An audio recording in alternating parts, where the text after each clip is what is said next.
अस्सलाम वालेकुम रहमतुल्लाहि व बरकातहू। कैसे व्यूअर्स, आप लोग खैरियत से हैं? ठीक है, उम्मीद करता हूँ कि आप लोग बिल्कुल खैरियत से होंगे और जिंदगी को एंजॉय कर रहे होंगे। आज का दिन मेरी तरफ से, मेरी टीम की तरफ से, एआरपी न्यूज़ की तरफ से, तमाम टीम की तरफ से आपको दिल की अथाह गहराइयों से आज के दिन के हवाले से आपको ईद मुबारक कहते हैं जी। ईद की इन खुशियों में अल्लाह ताला आपको बहुत सारी खुशियां दे और उन लोगों का जरूर ख्याल रखें जो ईद के दिन भी ईद मनाते नहीं हैं, ईद गुजारते हैं। उन लोगों का जरूर ख्याल रखिएगा जो लोग ईद मनाते नहीं है, ईद को गुजारते हैं। ये छोटा सा फिक्रा, इस फिक्रे को जब मैंने सोचा तो मैं यकीन करें अंदर से हिल कर रह गया और मेरा ध्यान सारा उन लोगों की तरफ चला गया जो ईद मनाते नहीं है, ईद गुजारते हैं। आज मेरे साथ मौजूद है हमारे स्टूडियो में, आरपी न्यूज़ के स्टूडियो में हमारे साथ मौजूद है जावेद अंजुम साहब, गुजरात से बड़े मशहूर, मारूफ और सियासी समाजी शख्सियत, गुजरात के बहुत फेमस लोग यहाँ पे हमारे साथ मौजूद हैं। और साथ हमारे साथ मौजूद हैं ज़ैनब इमरान। इनसे पूछते हैं कि इनकी ईद कैसी गुजरती है, क्या ये ईद मनाते हैं या ईद गुजारते हैं। जी सर, अस्सलाम वालेकुम।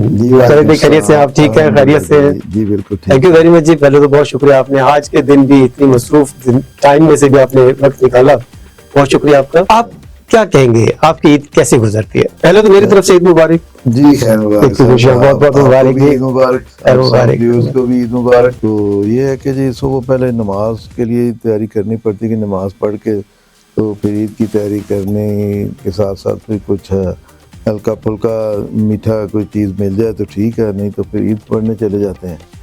ईद पढ़ने के बाद फिर जो है ना हम अपने गांव जाना होता है, तो वो ज़रूरी समझता हूँ मैं कि ईद जब तक अपने जो प्यारे हैं उनसे मुलाकात ना हो तो मैं समझता हूँ कि मज़ा नहीं आता ईद का। मेरा तो कॉन्सेप्ट ईद के बारे में यही है कि जब पहले भी आपसे बात हुई कि जो पूरा साल जिन बहन भाइयों से या अजीज़ों से मुलाकातें नहीं होती उनसे भी ईद पे मुलाकात अगर हो जाए, मेरा तो यही होता है। ये ईद होती है जी, बाकी ये ईद होती है। और लोगों से मिलना और उन लोगों से मिलना, उन अपने प्यारों से मिलना कि जिनको आपके पास टाइम ही नहीं है, जिनके लिए आपके पास वक्त ही नहीं रहा, जिंदगी ने इतना आपको मसरूफ कर दिया है।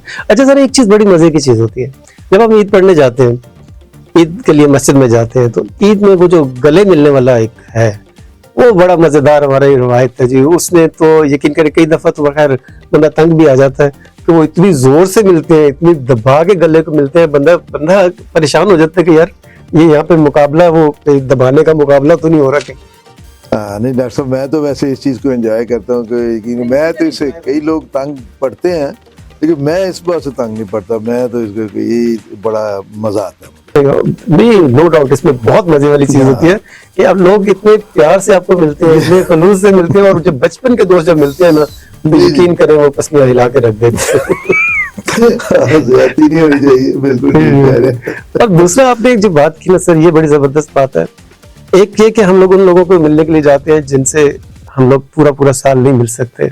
ईद का एक ऐसा दिन होता है कि जिसमें हम लोग जाके उस दिन भी हम लोग जाके उस दिन को प्रॉपर, यानी आप ईद मनाते हैं जी। एग्जैक्टली, अपनों से मिलना यही ईद है, यही ईद है मेरे। खुशी वही है, बिल्कुल ऐसा ही है सर, खुशी वही है, अपनों में मिलना जी। वो एक फिक्रा मुझे याद आ गया जी, वो बात करते करते कहा गया कि कुछ लोग ऐसे होते हैं, कुछ लोग तो इतने गरीब होते हैं उनके पास सिर्फ उनकी दौलत होती है, अल्लाह, उनके पास सिर्फ पैसा होता है, लेकिन ये जो चीज है ना, जो ईद पे हम लोग मिलते हैं, गले मिलते हैं, बड़े जोशो खरोश के साथ गले मिल रहे होते हैं ईद की नमाज के फौरन बाद, वो सारे दुख, वो सारी तकलीफें, वो सारी जो सब पीछे रह जाता है। आपके पास एक नई चीज आती है, एक नई जिंदगी, एक जोश, एक वलवला, एक आपके अंदर खुशी, जो ओरिजिनल खुशी होती है। जब गले मिलते हैं तो ओरिजिनल खुशी होती है, उसका बहुत मजा आता है जी।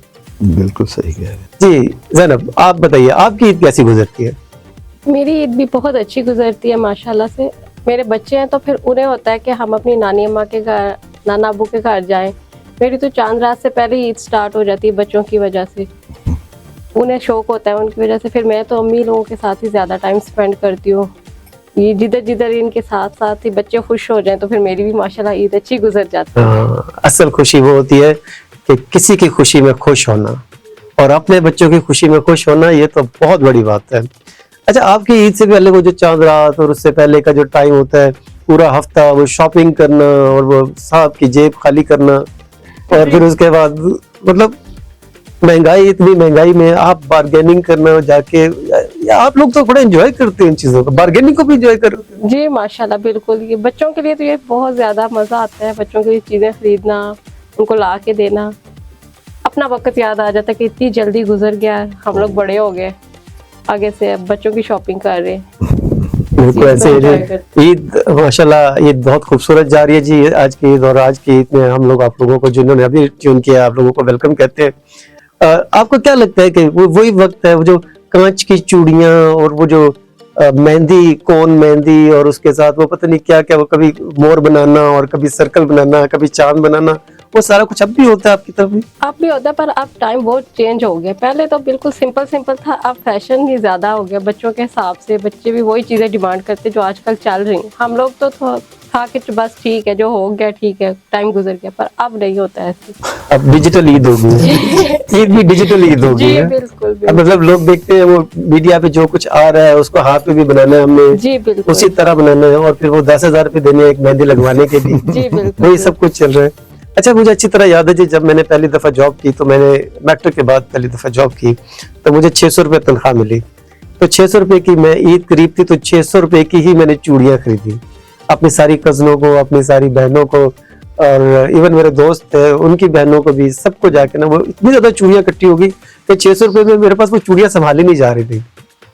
ये मैं बात कर रहा हूँ 92, 93 की बात कर रहा हूँ, ये 90s की, यस 90 की बात कर रहा हूँ। तो आजकल भी क्या आपको चूड़ियां इसी तरह कांच की मिल जाती है 600 रुपए में? वो इतने डब्बे काफी सारे। अब तो बहुत महंगी होगी, अब तो बहुत महंगी होगी। अब तो 150 में भी एक सेट नहीं मिलता, इतनी सी चूड़ियां। थोड़ी सी सही। तो बहुत महंगाई है।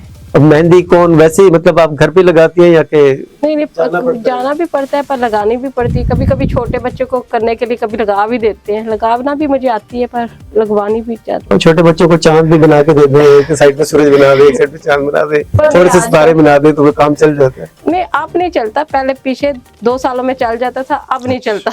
ये वाकई ये बात सही है। आजकल के बच्चे बहुत तेज हो गए हैं, डिजिटल बच्चे, एडवांस बच्चे, अपनी उम्र से 10 साल, बल्कि मैं तो कहता हूँ अब तो 15 साल आगे जा रहे हैं। और वो इतनी चीजें जो हम लोग सोचा करते थे कि ये होगा ईद पे, वो होगा, तो वो पहले से प्लान करके। अच्छा, आजकल एक और चीज चल रही है, आप शायद इसको ज्यादा बेहतर बता सकते हैं, थीम के साथ ईद मनाना। थीम के साथ ईद मनाना, ये बड़ी डिफरेंट चीज आई है जी। बच्चों के सारे कपड़े एक थीम में लेके जाने हैं, घर की सेटिंग एक थीम करनी है, डिजाइनिंग, वो घर को जो सेट करना है, घर के अंदर जो चादरें, कर्टन, मतलब पूरे का पूरा एक थीम बनाना होता है। जी, ये एग्जैक्टली। आजकल ये छोटे बच्चे बहुत ज्यादा करते हैं। मम्मा इस तरह करेंगे, मम्मा ये करेंगे, मैंने आज ये देखा है, आज ये करना है। फिर बच्चों के हिसाब से मैंने कहा ना कि आजकल बच्चों के मुताबिक चलना पड़ता है।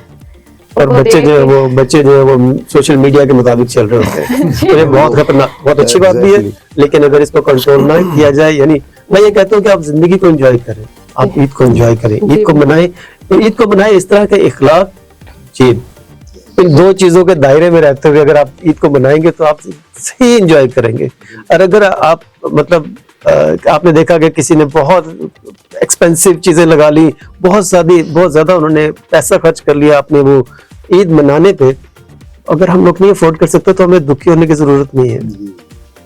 तो क्या खुशकिस्मत वो है जो अपनी किस्मत पे खुश है। यही ईद है। ईद को ईद की तरह सेलिब्रेट किया जाए, ईद को ईद की तरह मनाया जाए, ताकि इसको गुजारा जाए। थैंक यू वेरी मच जी, आपकी आमद का बहुत शुक्रिया जी।